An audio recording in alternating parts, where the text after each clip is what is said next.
single day. I'm gonna make.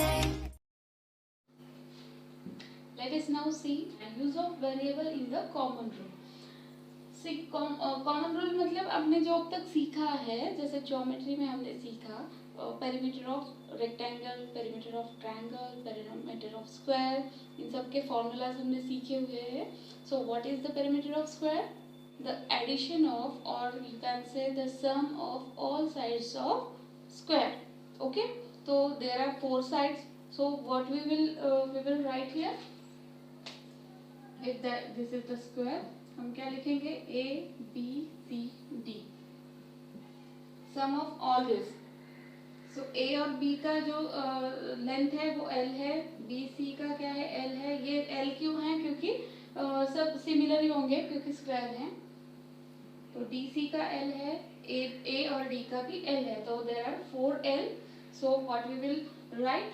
L plus L plus L plus L that is equal to 4L, है ना. यहाँ पे हमें formula मिल गया. Perimeter of square is equal to 4L.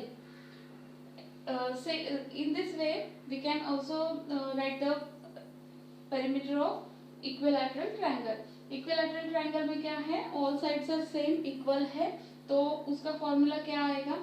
यहाँ पर ट्रायंगल ड्रॉ कर लिया, L L L. सबका जो साइड्स का जो लेंथ है वो सेम है, इसलिए आप इसको L ले सकते हैं, A ले सकते हैं, whatever you want. So what is the formula? Perimeter of equilateral triangle is equal to 3L. Okay, same अगर हम पेरीमीटर ऑफ रेक्टेंगल कैलकुलेट करना चाहे, पेरीमीटर ऑफ रेक्टेंगल कैलकुलेट करते हुए क्या है उसका फॉर्मूला? रेक्टेंगल में क्या है? ये जो दो साइड्स है वो सेम है, जो है लेंथ, और ये जो दो साइड्स है वो सेम है, दैट इज ब्रेड्थ, है ना. तो व्हाट इज द फॉर्मूला? 2.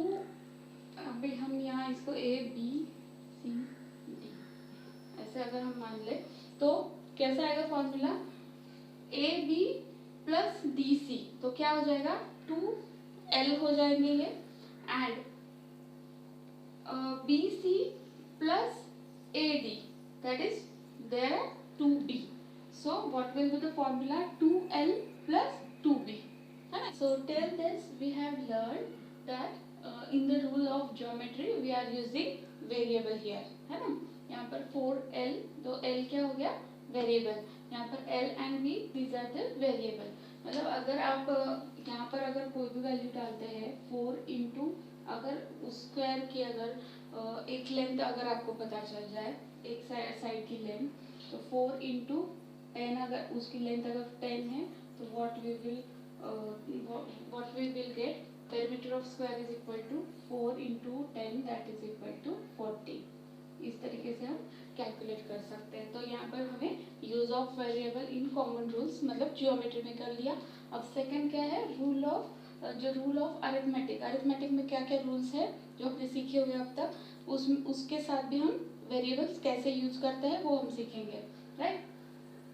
तो रूल ऑफ अरिथमेटिक में फर्स्ट है commutativity of addition of 2 numbers. अगर हम 2 नंबर ले लेंगे, कम्यूटेटिविटी रूल मतलब क्या है? अगर हम 4 + 3 करेंगे तो जो आंसर आएगा 7, और 3 + 4 करेंगे तो भी क्या आंसर आएगा? 7. तो दोनों भी सिमिलर है. तो यहाँ पर क्या हो गया? रूल क्या बन गया? A + B is equal to B + A. तो यहाँ पर अगर हम वेरिएबल्स यूज करेंगे तो हमें और इजीली हम बोल सकते हैं commutativity of addition. Similarly commutativity of multiplication of 2 numbers. If we take 2 numbers like 10 and 12, the multiplication of the answer will be 120. If we take 12 plus 12 into 10, that will also give the product of 120. That means अगर हम वहाँ पर A और B का concept same use करेंगे, variable use करेंगे, तो A into B that is equal to B into A. तो ये क्या हो गया? Commutativity of multiplication. अब थर्ड रूल जो है डिस्ट्रीब्यूटिविटी ऑफ मल्टीप्लिकेशन और डिस्ट्रीब्यूटिविटी ऑफ नंबर्स. ठीक है, यहाँ पर हम कैसे डिस्ट्रीब्यूशन कैसे करते हैं वो देखिए 7 इंटू 38 अगर किया तो अगर हम 38 को स्प्लिट कर लेते हैं 30 plus 8, what we can do 30 plus 8।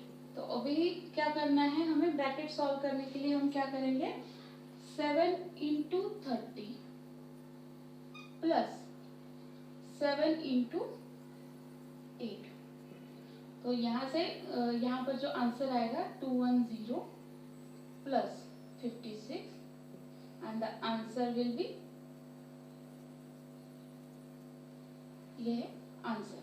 तो यहाँ पर हमने क्या किया, अभी जैसे हमने इसको ब्रैकेट में किया, डिस्ट्रीब्यूट किया, फिर यहाँ पर जो मल्टीप्लिकेशन करके सॉल्व किया, तो इसी को हम वेरिएबल्स में डालते हैं। तो what it will give us the simpler formula, right.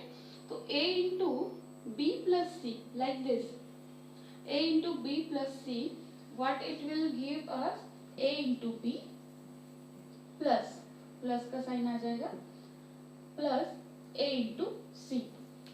So in this way we are using variables, ठीक है।